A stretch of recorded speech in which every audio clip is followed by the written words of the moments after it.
এটা এমন একটি দোয়া যা কখনো ফিরিয়ে দেওয়া হয় না। আসসালামু যদি আলাইকুম কোনো ওয়া মানুষ রাহমাতুল্লাহি কোনো ওয়া জিনিস খুব বারাকাতুহু। জরুরি ভিত্তিতে চায় আর যদি সে তাহাজ্জুদের সময় উঠে দোয়া তাহাজ্জুদ না করে নামাজে তাহলে তার সেই সিজদায় চাওয়াটা গিয়ে মিথ্যা। কি তাহাজ্জুদে যে দোয়া টার্গেট নিয়ে দোয়া করবেন? করা হয় সে টার্গেট কখনো মিস হয় না। সেজন্য যদি সত্যিকার ভাবে আপনার কোনো কিছুর খুব প্রয়োজন হয়, আপনি কোনো কিছু পাওয়ার সঠিকভাবে জন্য তাহাজ্জুদ খুবই আগ্রহী নামাজ হন, পড়লে তাহলে অবশ্যই তাহাজ্জুদের সময় উঠে দোয়া আপনার করবেন। ভাগ্য তবে আপনার তা পরিবর্তন পাওয়ার হতে আগ্রহটা পারে। যে সত্য, আপনি যে সেটা সত্যিকার ভাবে চান তা প্রমাণিত হবে। যুগে যুগে মানুষ তাহাজ্জুদ নামাজ পড়ে আসছে। এই নামাজের এমন বিস্ময়কর ফজিলত আছে যা আজকালকার বেশিরভাগ মানুষ জানে না।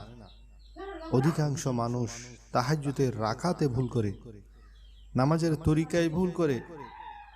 2 রাকাত করে পড়বে নাকি 4 রাকাত করে পড়বে